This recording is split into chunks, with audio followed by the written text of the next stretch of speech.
Discovering possibilities and potential with passion every day. This is a TPPN production. Your ability to understand how it works, to understand how it works.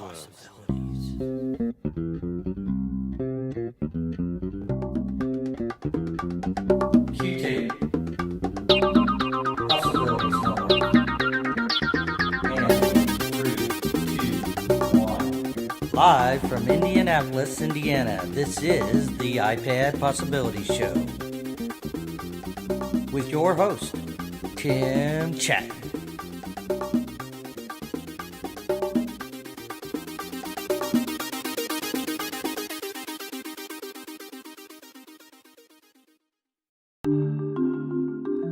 Welcome to the iPad Possibilities Podcast, episode number 83, Genius Apps. Well, this is a podcast all about the iPad and its possibilities and the future of it and how it's, revolutionizing the world, really, I think at least. And this podcast is sponsored by Gadget Freeway. They make a bunch of unique, gadgets that help your iPad do more things. Such as some pretty cool Bluetooth keyboards that can fit in your pocket and iPad pillows and all sorts of things. So check them out at gadgetfreeway.com. And I'd like to thank them once again for supporting this podcast. And let's move on to the introductions here. We're here today with John Finnan. How are you doing tonight? Good, Tim. How are you? Great. It's a long day, but I'm glad to be here podcasting, and that's always a relief to come down and just talk about iPads, Yeah. So, lots of stuff going on this week. Well, and sorry I missed last week, but seems like you did okay. So, got your guest. Well, and yeah, we had a different voice on, and I think it was kind of cool. We had Wayne Henderson on last week. He does some voiceover podcasts and some other podcasts as well, and it's a good show, I think. Yeah, so. Yeah, let's kind of move on to a lot of news this week, and some very important things I think were released this week that we'll get to later. But the first thing, I noticed in my software update that I had MLB at Bat, an update for that, with video output support. And it's awesome because I think it brings the iPad into another realm of you can use this as your home theater device now for watching baseball. But what got me thinking is, as I see more and more of these video output support things, I'm thinking these developers know there's going to be an Apple TV with this, using this big screen. They want to kind of test the waters with the iPad and get ready for that whole screen stuff, television screens. And I think more and more developers are going to start adding that to the iPad because of this. Is that just crazy talk? Well, I don't think it's crazy talk. It's certainly been circulating in the rumor mill, but the even more than whether or not there's going to be an iTV, I think this is pretty phenomenal in that professional sports have notoriously been very, very closed with any of their content, and for MLB at Bat to provide something that goes outside the iPad video out support is just a major breakthrough, I think, in a sports organization that's actually going to let their content outside of very tight control and be able to maybe put it out and my goodness, somebody might record it. Oh, I know. But it's great for baseball lovers and certainly great for the iPad. And if the iTV does come out, as it's rumored, it will be great for the iTV. Yeah, definitely. And I think it's kind of interesting. It's the first application, I think, that does live streaming stuff. I'd love to see our news broadcasters like NBC broadcast the nightly news live. I'm not sure if that'll ever happen, but it's a very important application and a very important service, and I think I'm just waiting for NFL to jump on board with stuff like this, because they already do that for like Verizon cell phones. They have that capability to broadcast. They just choose not to. Right. So, and yeah, I think this might be the first crack that we see in that professional sports organizations' control of content and loosening up a little bit, recognizing that there is other mediums that are used to get content and they have to keep up with the times. Yep, for sure. So, yeah, ITV coming out, I think, on Wednesday. So it may be a couple months down the road, so we could just be getting all excited for nothing. Yeah, it'll be interesting whether it really comes out or not. Yeah. I think I don't think anybody has the whole announcement predicted. I think something will be different or surprise for pretty much everybody. This is going to be one of the most, up until now, I think it's been the most unpredictable keynote. And what I mean by that is we have rumors of 7-inch iPads, iTVs, iPod Touches, and all sorts of stuff. iLife, and that coming to version 11 or whatever, and iLife for iPad, or we have all sorts of stuff just flying off the walls. And I think it'll be interesting to see what they actually do announce. People may be upset or may be really, really happy, but I think it'll be good. Yeah, it will definitely be interesting. Yeah, we'll get to more of those predictions for Wednesday coming up here. I talked about my thoughts, and I'd just like to hear your thoughts later on here. But the next story I found was businesses add iPads to their briefcases. And it's from the Wall Street Journal, and it's kind of funny. This week, I saw a businessman pull out an iPad from his briefcase. So this is actually a true story. Well, and certainly they're being used in business. I've run across a fair number myself in business. So yeah, and it's pretty remarkable what businesses are able to do with iPads. It's fully enterprise supported, so it's a great device for that. And it was kind of funny this week. I work at Panera Bread during at nighttime shift or whatever, and you run across some interesting people. And I ran across, a guy that uses iPad for therapy type stuff in his business there, and I also ran across a kid, 7 years old, I think, had his own iPad. I was just like, wow, I wish I had this kind of stuff when I was a kid. Yeah, it's amazing what kids these days get. But I guess it's when they grow up, they'll be amazed at what the next version of kids get. Yeah, but it's like I couldn't have my own computer until I was in college, and I'm pretty sure high school students are getting laptops these days, and that's just getting younger and younger. I didn't have my own electric calculator until the slide rules. So anyway. Yeah. Without dating myself too much. So this article is an interesting one because it mentions attorneys, and I know the iPad is really taking off in the legal profession. There's several different blogs that are kind of devoted to it or semi-devoted to it, and it's definitely something that really appeals, which I guess. There were a number of attorneys that tried to do similar things with the tablet PC, but I guess the iPad really is much more in line with what they need. So it'll be interesting. And along with that, David Sparks, he does Mac Power Users. I think he's an attorney. He actually uses the iPad. And one of the things he said is, you wouldn't dare bring a laptop into a courtroom. That was just forbidden. But an iPad, it's more lenient. You're able to do that kind of stuff. Well, it's more like their legal pad, right? That they might have notes on or something, and so it doesn't put that barrier between the attorney and the judge, or the attorney and the jury if there's a jury involved. It doesn't put that barrier that a laptop screen sticking up does, and consequently, I think that's the really selling point of that. Yeah. Yep, definitely. And it's a great presentation tool too. So I think attorneys, it obviously is a great tool, and it's probably better than the HP tablet, which is coming out someday. And this is from App Advice, and 5 reasons to pick an HP tablet over an iPad. And I'm thinking these aren't good reasons, but let's hear your thoughts. First, WebOS, the Palm Pad, and that's going to be awesome and much better than the Apple iOS, of course, right?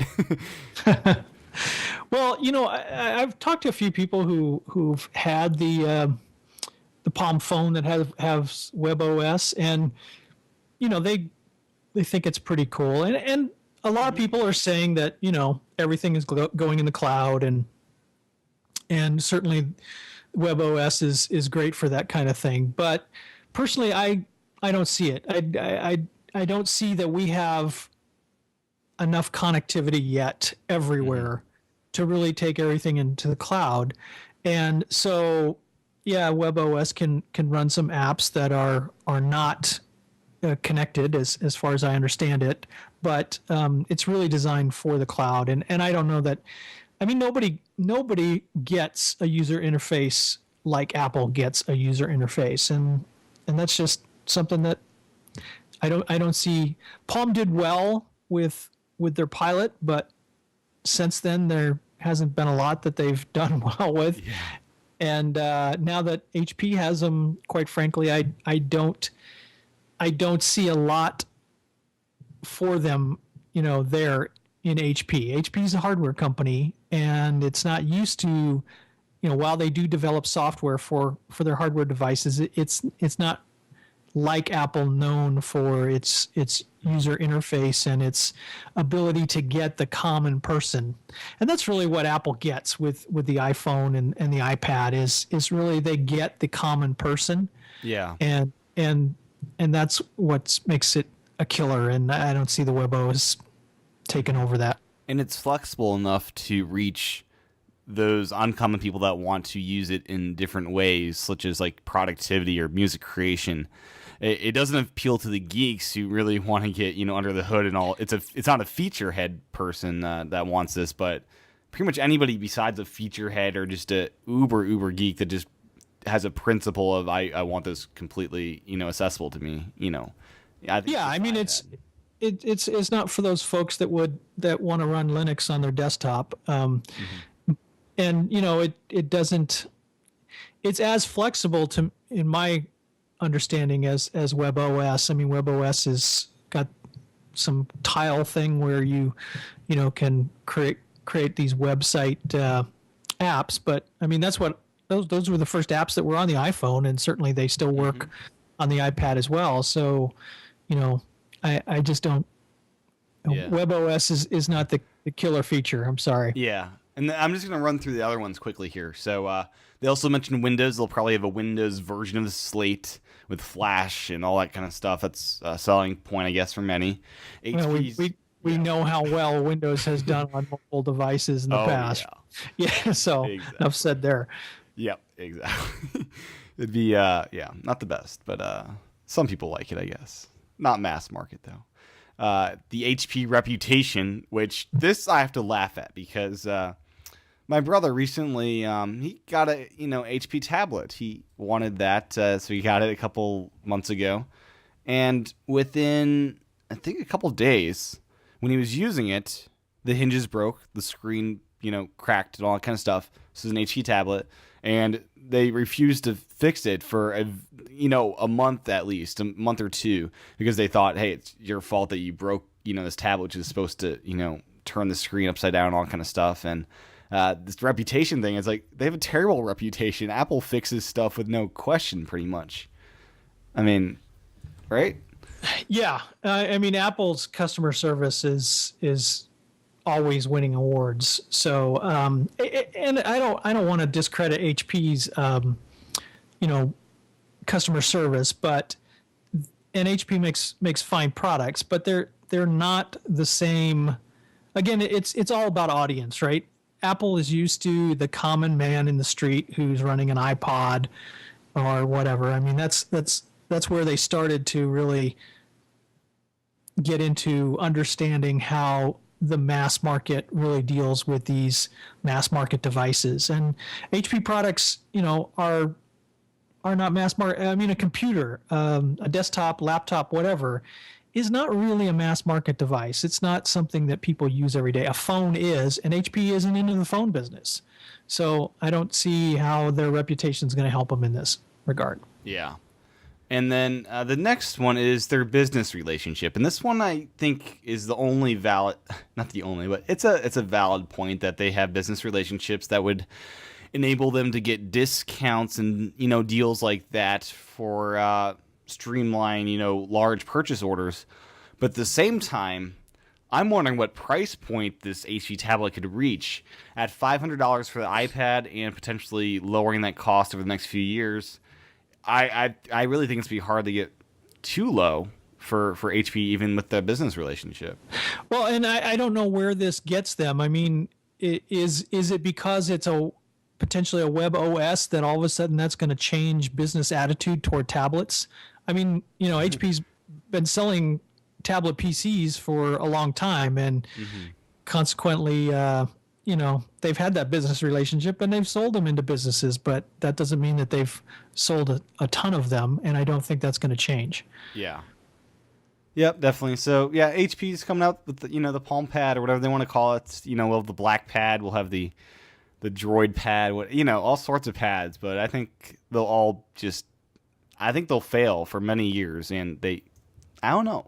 I think we need a radically different approach to this whole tablet idea that doesn't try to compete with Apple, but have their own different universe that appeals to a way different set of users for anything to succeed.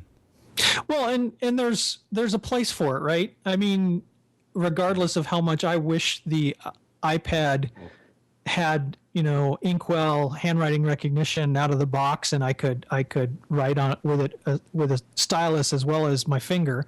That's not the way Apple designed it. And so there is a marketplace for something that is maybe a little closer to the tablet PC, maybe can use a stylus as well as touch.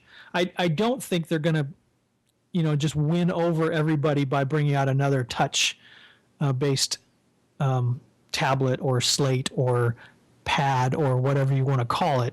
Yeah.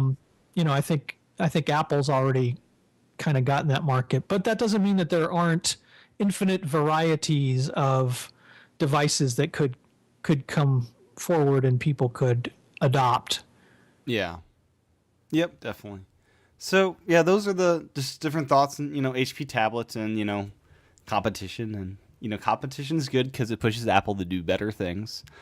And one I'm excited about this next section of the podcast because this is something I've long awaited. And I knew Apple would do this. At some point they would update iWork to enable Pages to export as an EPUB, because if they want people to be able to use the iPad and get into the iBook system and self-publish and all that stuff that Apple wants people to do, they need to add this. And I think Apple also wants to be the king, the best of the best at creating a awesome way to publish EPUB documents. And I've tried InDesign. It's not good for anyone that doesn't want to spend a year learning the software. I've tried Siegel, and it's just not powerful enough. It's it's a very open source project, as it can be said that way, because it's just very kludgy software. So I've actually created books with Siegel, the open source version, and the outputting files weren't the best. They didn't look the best. So Pages for Mac, the 09 version, they've added the EPUB export. So are you a Mac user with iWork and all that?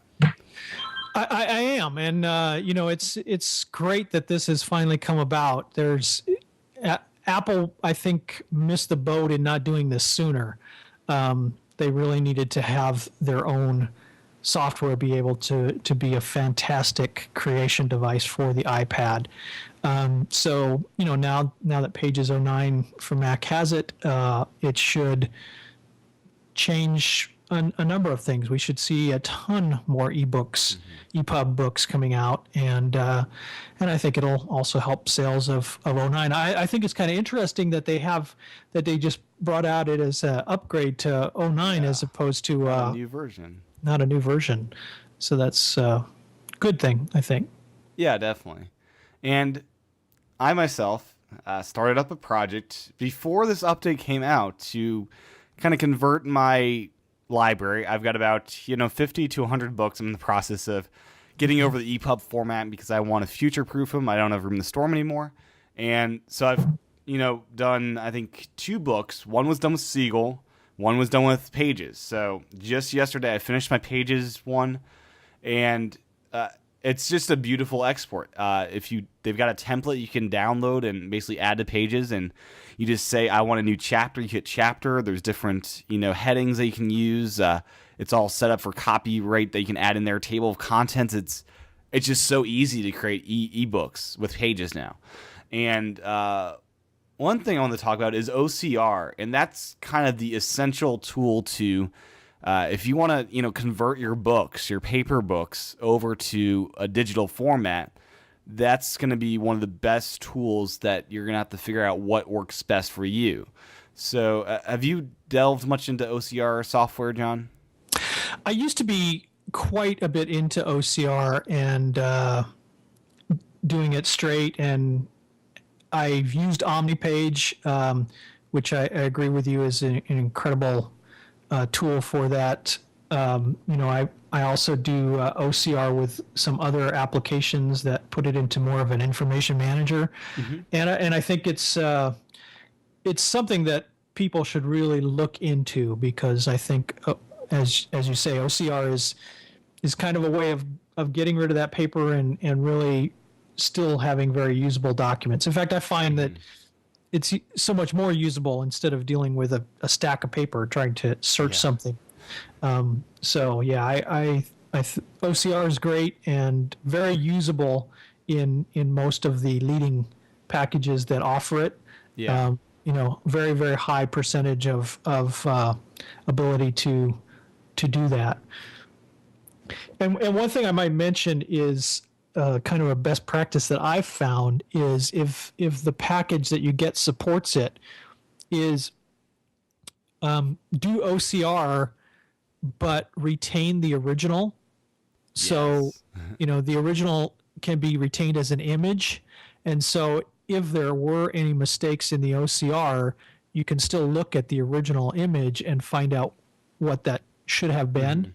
Yeah. And even if you don't correct it, I mean, if you're doing a lot of searching for things, you want things to be accurate in the text part of it. But if you're doing a whole book, maybe you're not going to worry about a handful of words that don't OCR correctly, but keep the image and be able to get back to what that should have been like your original.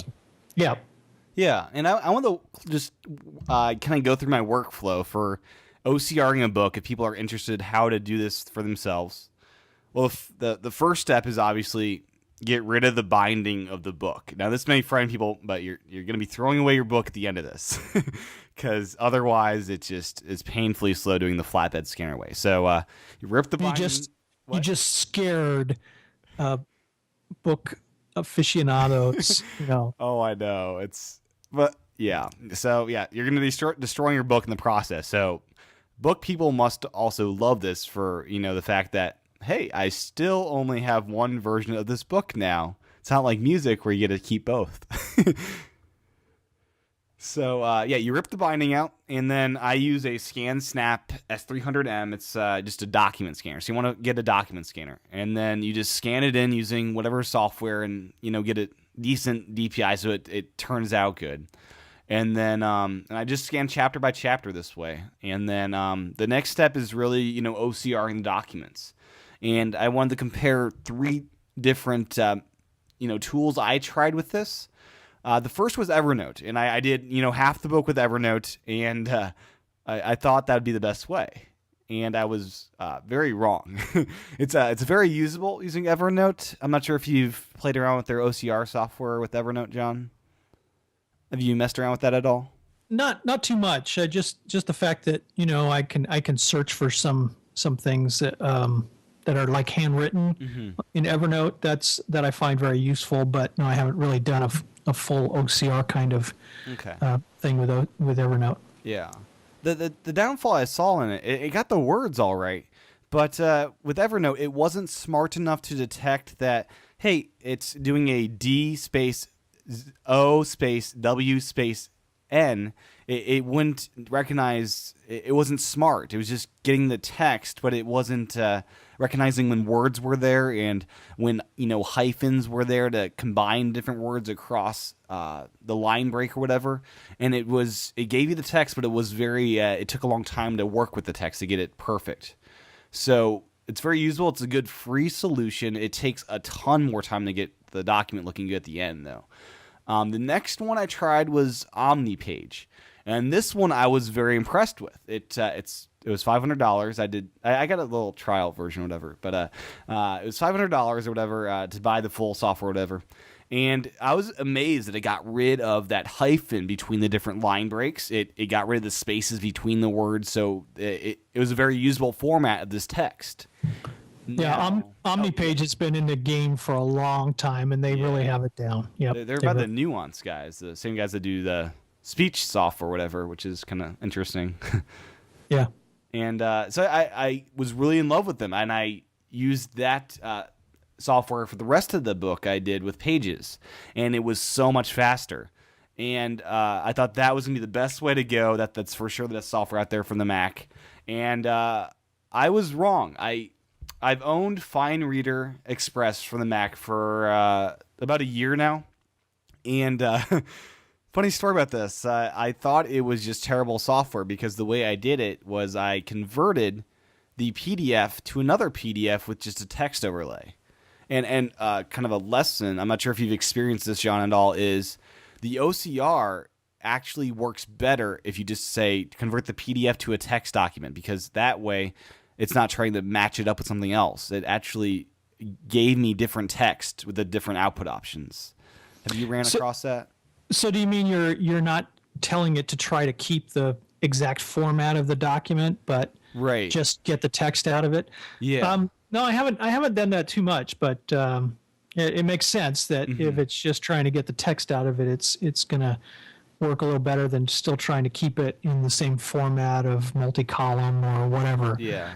And it was interesting. It exported the RTF with this Abby Fine Reader, and this blew me away beyond anything else, because one thing that frustrated me about OmniPage, it got rid of all the bolding, all the italics, and I thought, there's got to be a way for some OCR software to recognize that this is a bolded word, this is an italic word. And I thought, hey, there's got to be a way for this to happen. And sure enough, I tried the software that I absolutely hated a few months ago because I didn't, try this other way with the just simply straight the text. This app, it's $100 Fine Reader. It converted flawlessly. The text was perfect. I didn't have to edit the text. And amazingly, it kept the bolding, the italics, and all of that stuff. It got rid of, the spacing between words and things like that was inappropriate. And the output it's phenomenal. I was just blown away. And it really blew me away. I was just, wow, that's going to save me so much time. So I think that's the way to go. Fine Reader. It's $100 if you're looking for some OCR software that really, really works. And the reason that was a problem with OmniPage, the book I was, scanning and converting was a book that bolded words every paragraph pretty much. It was a book that had scriptures in it, and it bolded all the scriptures, had a bunch of italics to emphasize stuff, and it just took forever because I went, compared, PDF to output, page by page, and it took a couple of days. So I was very excited about Fine Reader. So those are kind of my OCR thoughts. Do you have any questions or comments? Oh, it's interesting that Fine Reader will do that. I'll have to check that one out. Yeah, I think that's the kind of the way to go if you're looking to start a digital conversion project. It is time consuming, it is time consuming, but I think it'll be well worth it at the end. Yeah, one I just might mention is I use an information manager called DevonThink Pro. Oh yeah, yeah. And so DevonThink will at its highest level version does a lot with OCR. So that's another thing. I like it because that is also providing you the mechanism for managing all of this digital Yeah. content. So if it is one thing, if you're scanning books and you're going to end up putting them as EPUBs into iBook, and that manages those things. But if you're doing a lot of other stuff, different kinds of documents that you need to manage, then DevonThink is certainly a great tool to do that. Yeah, that's actually. I own the Pro Office version. I bought it many years ago, before Evernote was around, and it was incredible when I used it. But I wanted to move to the cloud more and more, and it's still incredible software. I use their Devon Agent app to do a lot of web research, and it's a phenomenal company. I love what they're doing. So I think this Pages update is really going to change the ebook industry. I think we'll see more and more EPUB documents because of it, more publishers and things like that. Yeah, well, it will certainly put EPUB into the common man's hands. There's a couple of different programs that allow you to do EPUB now. Anything from Stanza to several others, and so those are fine. But doing it in Pages is just so natural and so easy for a lot of folks to do that it will certainly increase the number of EPUBs that we have available to us. Yeah. Yep, definitely. So let's move away from Pages of 9 and EPUB, and I'm excited about that stuff, and I finally have a good solution to do, quick, conversions like I did with my CD library, not as quick, but I've got a workflow down that's working really well. So let's move on, predictions for Wednesday. I talked about mine a couple days ago. There's been some new rumors that have been, talked about. And the first one is, the iPod Touch. Apple evidently is considering a 3G version of the iPod Touch. And I think this is just incredible because they're basically saying that the iPad 3G is just selling like hotcakes. That what if they did this with the iPod? Have that $15 or $25 data plan to those that don't want the phone stuff. I think it's highly compelling. I'd probably end up getting one and doing the $15 data rate, so just have it on my iPod Touch. Do you think this might come to fruition? Well, I think it would be an interesting thing. I mean, I know that a lot of iPod Touches are sold for kids that, they want something and they want to be cool, and they want to text or whatnot, but their parents don't want to give them a real cell phone. Mm-hmm.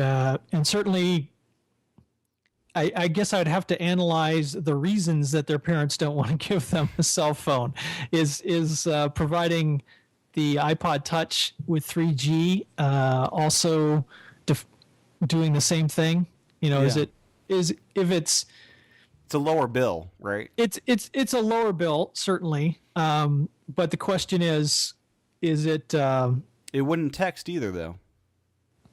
Right. Unless you're a Google Voice user, which I think more and more kids will. I think kids will be Google Voice users. They'll see that it's like, free texting, their own number. I think that'll take off. And certainly maybe they'll be doing more emailing and things like that. But it's it's not without its issues, right? I mean, it's not like they get cut off if they reach the end of their plan, right? I mean, they're going to be renewing. That's right.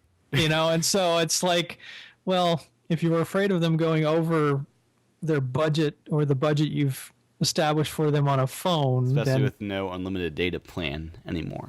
Right.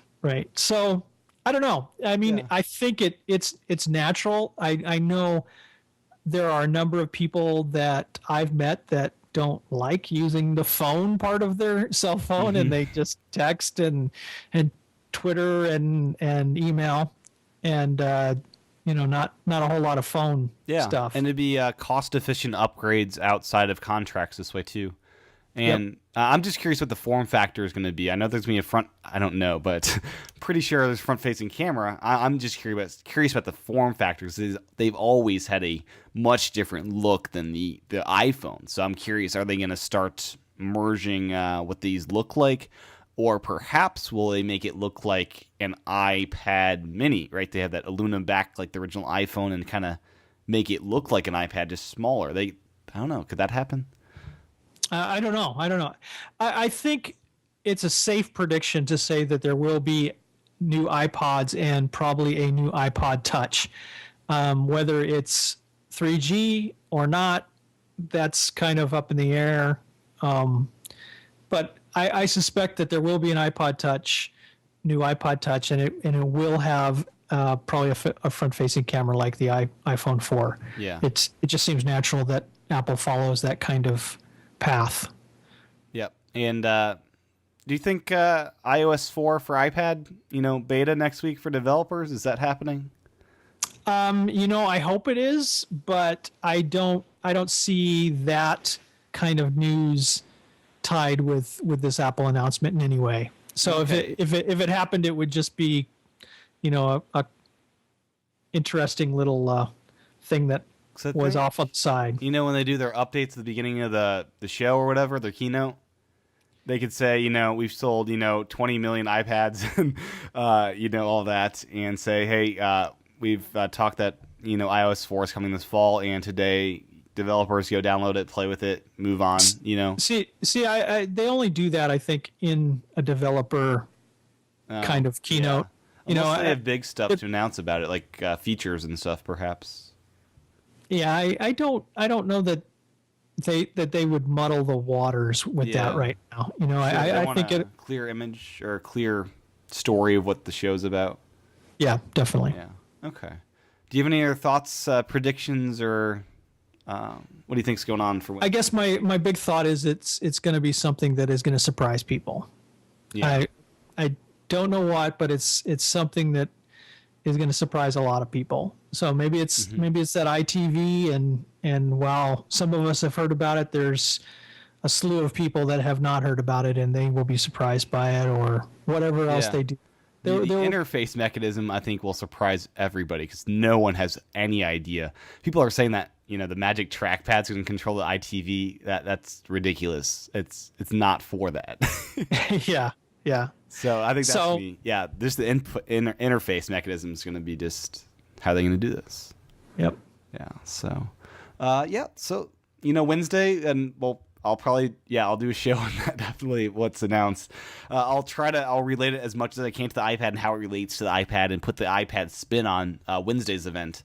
And so that's coming out this Wednesday at 1 p.m. Eastern time and 10 a.m. Your time, John, I think. Right. So, the next story I saw over this week, Libbox is doing what was it, Simplify Media used to do, and they're going to be streaming all your music, photos, and videos from your laptop to your iPhone or iPad with Libbox. Seems pretty cool. I haven't tried this out, but seems to kind of mirror what Simplified Media did, and I think they got bought out by Google. Right. Yeah, it'll be interesting. Libbox, if that's how you pronounce it, I'm not sure, is another one of these Israeli companies, and they do some pretty cutting edge stuff. They have they're very good at computer science, apparently, over in Israel. So it should be interesting. Yeah, definitely. I'm always excited about that kind of stuff. I want to, my media everywhere without syncing it. That's the slowest, most painful thing to do, just syncing your media. Yep. And the next one, it was, I think, announced, or demoed last week, or, it was revealed last week that there's this new patent by Apple that transitions, an iMac pretty much to an iPad. You're able to just swivel it down and start touching it, and then swivel back up, and it's back to its iMac form factor. So I'm calling this the MacPad. And do you think this will ever come to fruition? Do you think Apple will kind of merge the OSs into one, and we'll just buy one device that just kind of snaps on and off and all that kind of stuff? Well, this patent was really about being able to take the one device and make it switch modes. Mm-hmm. And so, I think from that aspect, we will see something from Apple that switches modes, whether it's OS X to iOS or whether it's always some hybrid of the two and it just switches the input. I don't know. But, and whether we see it in an iMac format kind of or some other format, I couldn't couldn't say either. But Oh, that'd be sweet. A 27-inch iPad, which is also an iMac. it's funny. I keep hearing, and I do it myself, but people that are experienced now with the iPhone and now with the iPad, and using their laptop, you put your finger on the screen more often to try to do something, because it's just a natural thing to do, and you're just used to doing that now. And then all of a sudden it's like, I can't touch that control. I have to grab my mouse and touch that control. And so, this is it's showing the beauty of the touch interface and the ability for somebody, and that's why the iPad is so natural for so many people who are computer phobes to be able to use something. Is that you're interact, even though it's a flat piece of glass, you're still interacting with it like you did when you were your whole life. And Yeah. You don't need to pick up this thing that's on the desk, this box on the desk, and do something with it and see the results on the screen. It's very immediate. It's very natural. So Yeah, definitely. Well, Yep. Those were the stories I came up with. John, can you introduce this UC Irvine's School of Medicine uses with the iPad? Yeah. So, we actually talked a little bit about this, I think, a few weeks ago, and that was that this medical school is having everybody start school with an iPad, and they're getting their books on the iPad and doing things. So they've actually listed some of the electronic textbooks that these students are getting. One is Netter Atlas of the Human Anatomy, Gartner Color Textbooks of Histology, then Constanzo. I can't read. I'm sorry. That reminds me. Physiology. That reminds me, John. Have Yes. you been in iBooks recently? Yeah. There's a bunch of textbooks for free. I just thought of this. There's Kaplan. They're doing this limited time thing where you can just go on the iBooks, and they've got hundreds of different books. So one for college, ACT, SAT stuff. They've got graduate stuff, GMATs. They've got law books, medicine books, nursing books, education books, and they're all for free. And that just reminded me with all the textbooks that you're talking about that Kaplan's giving away a bunch of stuff. Oh wow! So it's actually in the iBook store. Yeah. Okay. I just came across it. It's like, wow, that was pretty cool. So I downloaded a bunch of books just to have them. Yeah. Great. So just, pardon the interruption. I No wanted to problem. mention that in the show. Yeah, I totally forgot. And then there's another one about genetics. So, they're really taking on this whole thing of a electronic book for medical students, and I'm sure that the medical students are going to love this because Those books are huge. here's right? at least these books I'm sure were 5 pounds each, and and now you have a 1.5 pound device that has 4 of them in it. It'd be good for their backs.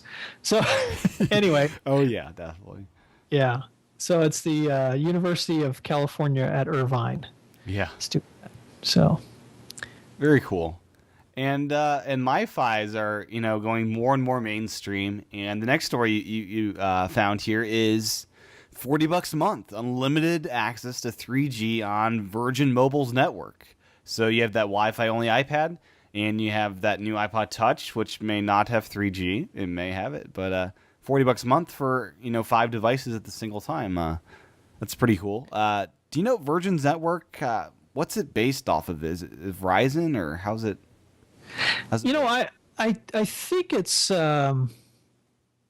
I'm not mistaken, I thought it was associated with Sprint. Okay. I'm not positive on that, but I thought it was. And so, Virgin Mobile is really big on prepaid phones, I think. Yeah. And so, they appeal to a different crowd than maybe some some of the other offerings, and maybe that's one of the big things here is really that it's a cheaper plan. It's $20 cheaper than you get from the other guys who do the MiFi kind of thing, and so And interesting. Yeah, their map looks pretty decent. If you live up in some of the states, you're not going to get much. But yeah, it looks decent. Just look at the maps and see if it works in your area. Yeah, I mean, I do see a reference here to Sprint's network, so it is using Sprint's network, but it may not use Sprint all over the country. So, if it works in your area, it's certainly a Good option. Yeah.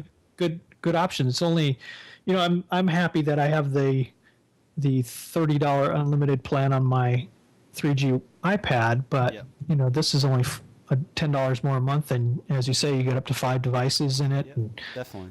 all good stuff. Yeah, and I rarely take my SIM card out of my iPad because it's just more convenient to have that in the device because it's the battery life, and I can just turn on the MyWi app or whatever. But I have put it in my AT&T MiFi, and it worked great for when I just want my iPod Touch and my iPod on the road. But I think a MiFi with just built-in is the way to go if you're looking to do that all the time. Yep. And a big development as far as H.264, the big controversy was at they could start charging a bunch of money, and it'd be just a complete disaster. And you discovered a story that it's now royalty free. What's this mean for video? Well, what this really means is that one of the big fears that people had to move to HTML5 from Flash was that you could potentially be charged at some point in time for the H.264 compression for video, and it's owned by some organization that has up to this point offered it free. I think it was free through 2014 for personal use, kind of, for non-commercial use. So like Apple pays for a license for their distribution of H.264, and some other people who do that pay. But for you and me, we are royalty free and have been under this original clause. And so there was that fear that we would all get used to using it, and then they'd start charging us. Yeah. And so what they've done at this point is say that it will always be free for that purpose, and still the people that today pay for it will continue to have to pay for it. But those of us that are able to use it for free now can still be. So and essentially I believe that is video encoded is, if it's free to end users, then there's no royalties associated with it. Okay. So that's definitely a good deal because I rely on H.264 for a lot of things. Right. And so, one thing is that we may see it now get into Firefox, and Firefox may be supporting HTML5 video more, because I think that was one of the fears that Mozilla had was to rely on something that might be charged for in the future for a free product. And it certainly, takes the wind out of the sails of those people that are saying, Flash needs to stay around. Yeah, definitely. So, yep.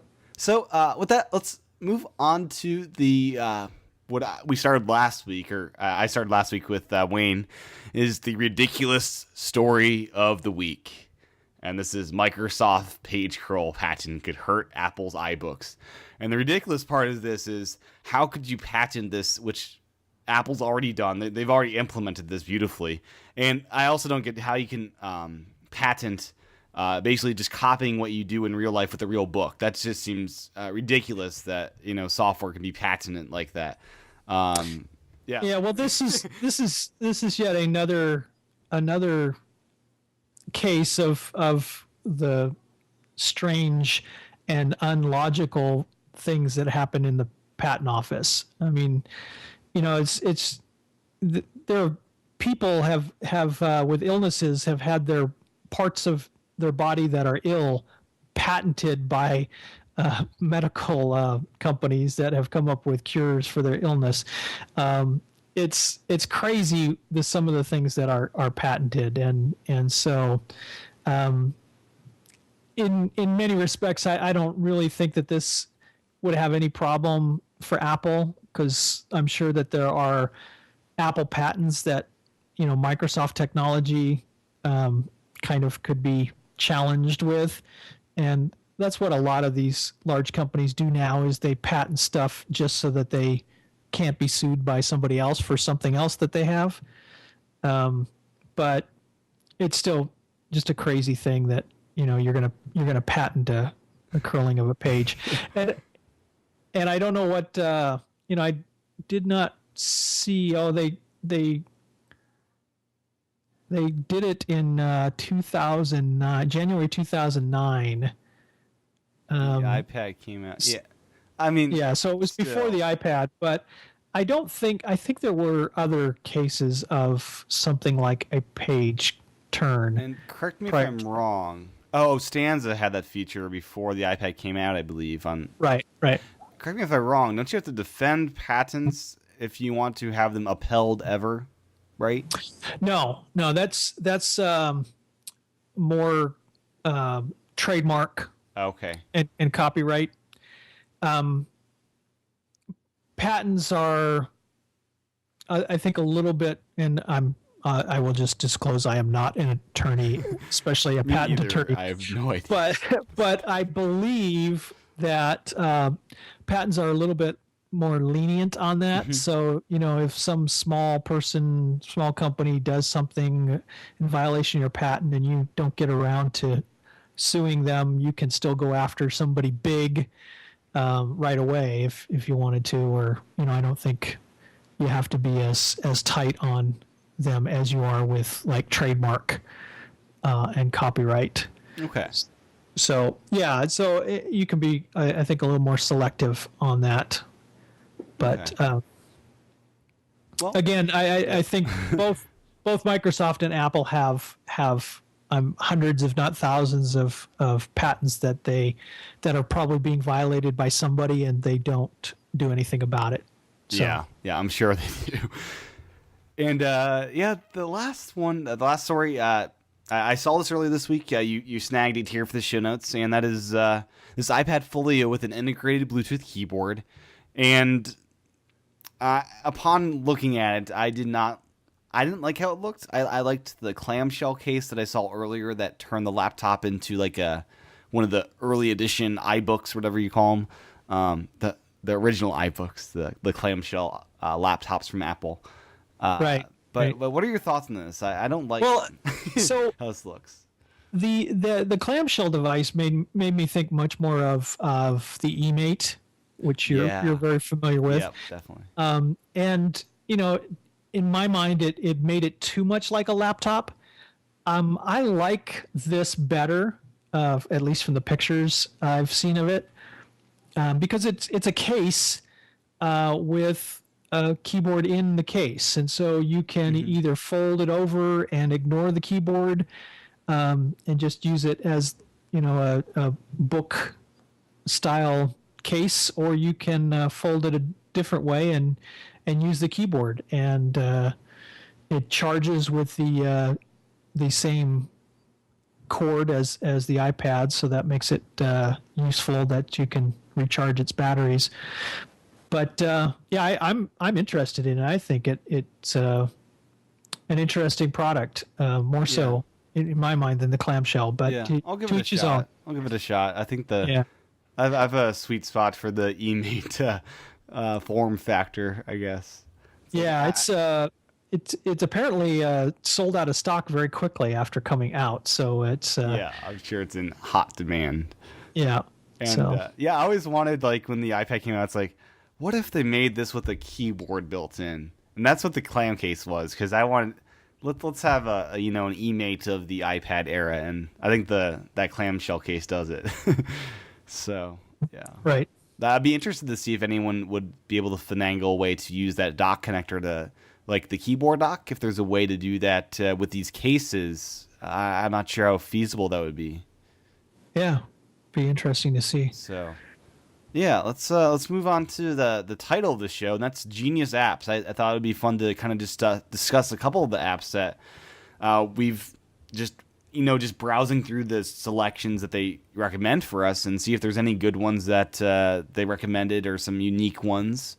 And I found a couple here. The first one was Manuscript, and it's a writing application. Let's do outlining, research, exporting, and you can do short stories, and it works with Dropbox, and you could do a bunch of different things. It works with Wikipedia and Google and Wiktionary from within the app, and you can back up as an RTF, all sorts of stuff. So I think it's a pretty cool app and got pretty good reviews. And it's just interesting. The Genius apps, you get 5-star, pretty much reviewed apps. Yeah, it's definitely an interesting app. This Manuscript.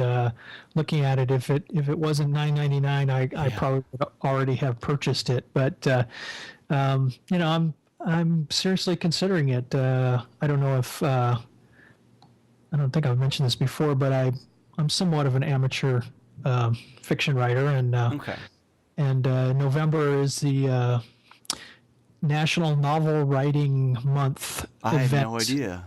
Wow. Yeah. So every November there's a challenge to write a novel in a month, and so I've participated in that one time, and that was good. But I've been thinking about how can I use the iPad to help me with that, and this might be a way. And now you can use Pages 09 to put it in the bookstore too. Yeah. So it looks like a very interesting app, and I'll have to keep my eye on it. Yeah. So what's the first app you ran across?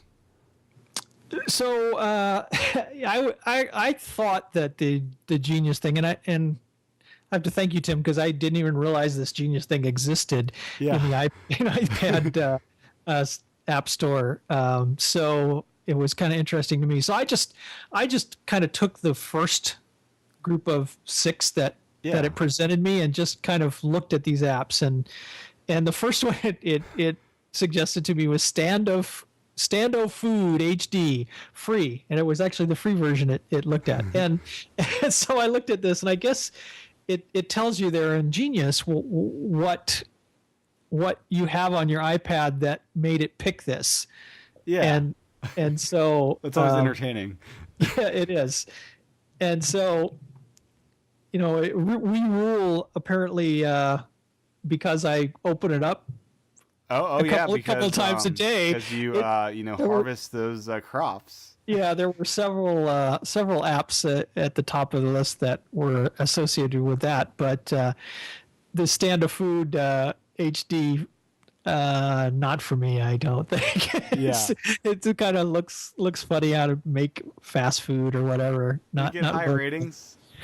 I didn't look at its ratings. Okay, because that's one thing there's no way to search by ratings in the App Store, and one thing I saw is that this is a way to find just really unique high rated apps, and I think most of them were 4 or 5 stars that I discovered, and they had a lot of ratings. So that was something that's like, whoa, this is a way to find good apps that are just hidden gems or whatever.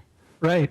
So my next. Oh, sorry. Go ahead. My next one I want to talk about is 3D Pool Game HD, and this looks totally wild. It basically turns your iPad into a big pool table, and since you have the landscape and screen space to do it, you can actually play a game of pool on your iPad, and that's just totally wild to me. Interesting, very interesting. So, and I did just look up the game. It does have quite a few 5-star ratings, so I think you're onto something there with the Genius. That's the only way Apple's given us to find, high-rated apps. Another thing I noticed was that a lot of these apps are featured apps in the store as well. Oh, really? Okay, I haven't ran across Manuscript, and I know one or two of the other ones that you're going to be coming up on soon are featured apps. My next one was an interesting one. It was EMD PTE, Yeah. And apparently EMD is a company, and it's the periodic table of elements, and it's free. And it's there's one that Apple features on their ads on TV for the iPad, which is phenomenal. And this is not quite up to par with that, but it is still a very, very good app for free. And I'd recommend anybody who either has kids in school or some reason to like the periodic table of elements to take a look at this, because it's a looks like a very good app, and Yeah. for free you can't beat it. Yeah, I always wonder, it's like, if I had an iPad when I was in high school, I think I would have done a lot better in class. If you weren't distracted by all this that opens Yeah, up you have to to stay focused with your iPad. Yes. So the next one I want to talk about is iFitness HD, and the reason I that this came out to me and I saw it was I had this app. I have this app installed on my iPod Touch and iPhone. I really love the iPhone version, and it's not installed on my iPad, so it didn't show up in the. One of the things you can do with the Genius is show apps that can be upgraded. So this was just my regular Genius, and it's like, wow, they actually had an app that I really do enjoy on my iPhone. It's like, this thing works. and that one is featured on the store as well. Is it really? Okay, I guess Yeah, I'm not yeah. watching the featured list as closely as I need to. The next one for me was Reader for iPad, Reeder. I've heard a And lot this about is this one. Yeah, this is a Google Reader app. So I don't really use Google Reader, so it wasn't of too much interest to me. You're not a But Google Reader. What do you use for RSS stuff? I use a variety of things, from Safari to Flipboard. Yeah. So I a bunch of different things, but I don't really do a whole lot with Google Reader. I Have tried it once, and that was about it. It's kind of weird. Since getting the iPad, I would think that I would have been reading more and more RSSs. But what I've done is I've just been using Twitter more and more to find information, and it's kind of bizarre. I've got all these amazing RSS readers, but I just am not opening them anymore. I'm just doing it with Twitter. Right. I actually use Alltop Okay. website a lot, which consolidates a lot of the different RSS feeds. So, anyway, Yep. so RSS but if you are a Google Reader person, this looks like an excellent client. It's only $2.99, and it's also has a huge amount of well, I shouldn't say a huge amount, but a very high 5-star rating. So Yeah, definitely. My next one is Conquest. And I think it's spelled, Conquest. It's not Conquest, because I think it's trademarked, whatever. But it basically turns your iPad into a big game board of Risk, basically. That's 6 players can play this game at the same time. And it seems pretty cool. I'm always looking for more board games, because I'm just stunned right now. I'm absolutely stunned that there's not as many board games on the iPad as there are. I would have thought that every major, Milton Bradley, all of those guys would have all of their games, converted to iPad formats, and I'm just stunned that hasn't happened yet. So this was a cool app to come across.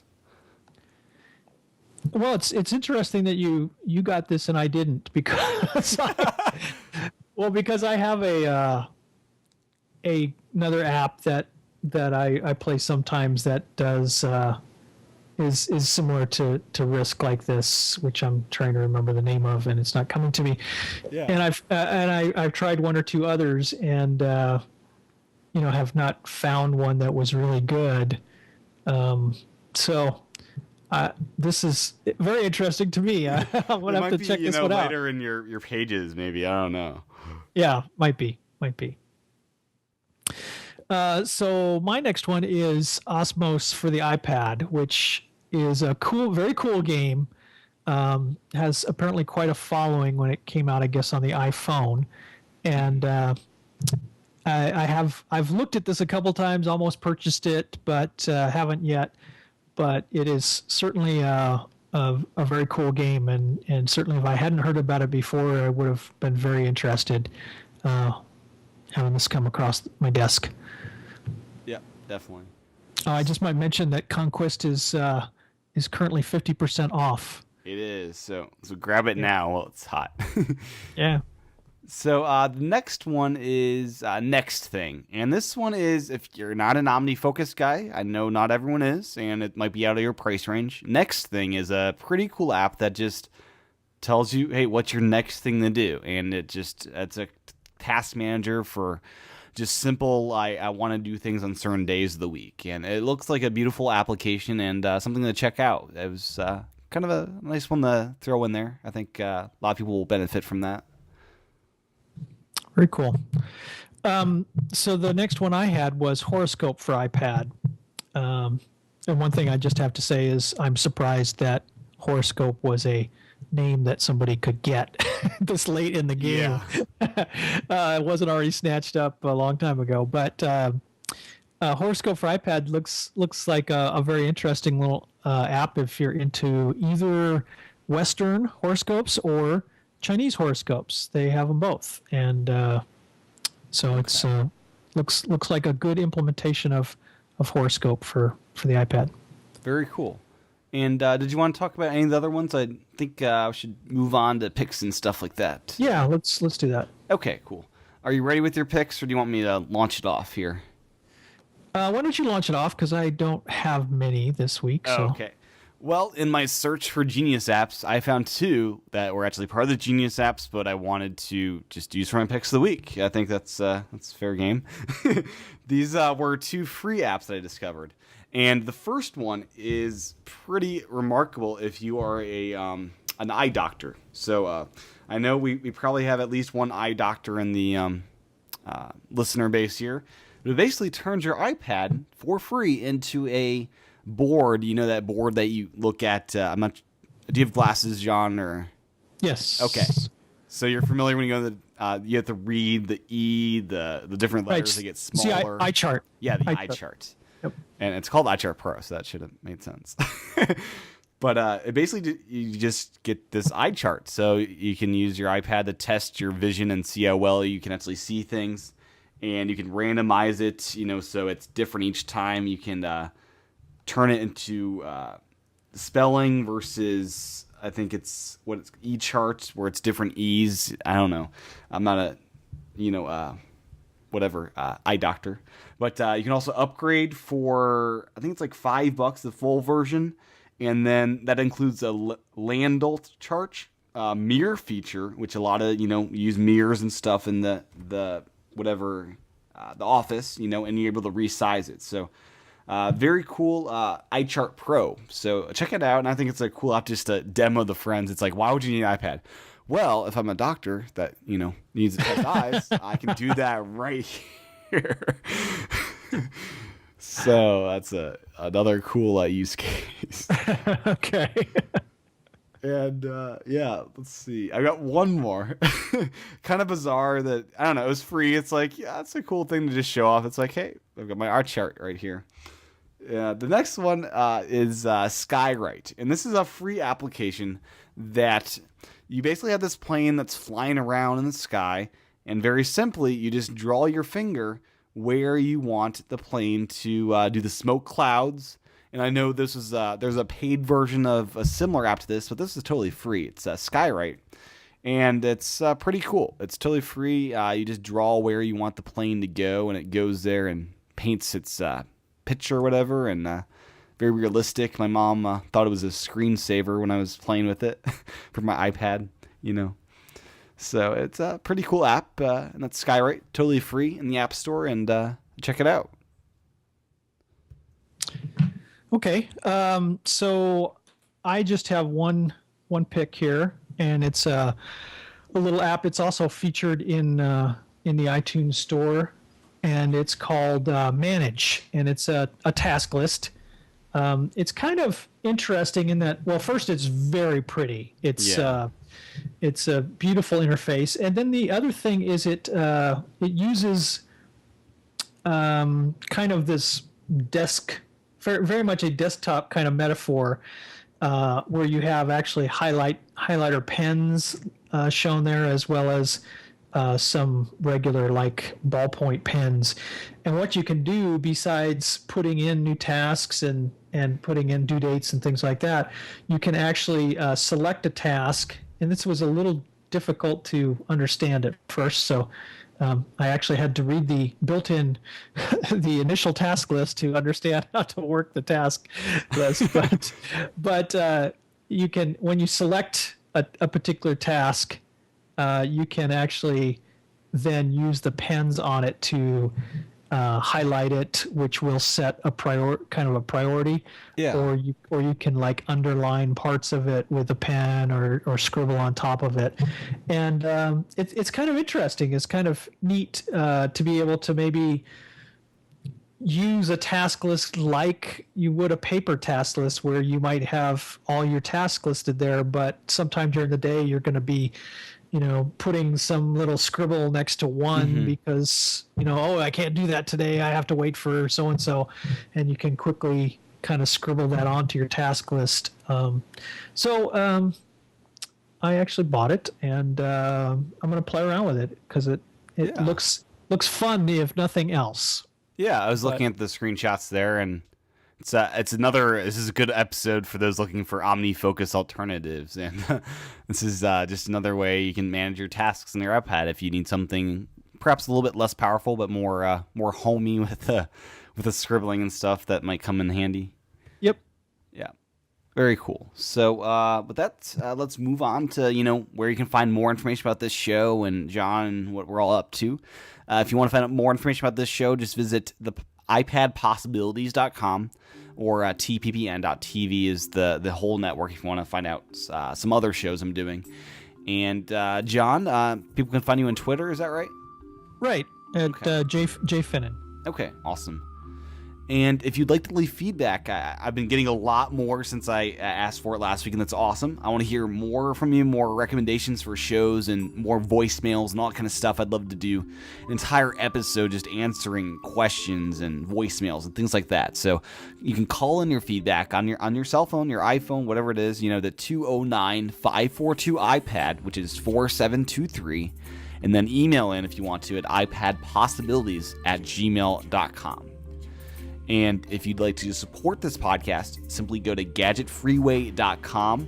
And if you heard us talking about those Bluetooth keyboards that integrate into the case, if you can't get your hands on one of those, you can instead get they've got this pocket size thing that actually folds into your pocket. They can actually have a Bluetooth keyboard wherever you go with gadgetfreeway.com. Also check out in past shows we talked about their iPad case bag, which is pretty amazing. It combines the functionality of a case and a bag into one, as well as the iPad pillow, which I'm still using to read books and do things in bed, and all sorts of great stuff. So I'd like to thank them for supporting this podcast, and just show your support, and thank them for supporting this podcast by just supporting gadgetfreeway.com.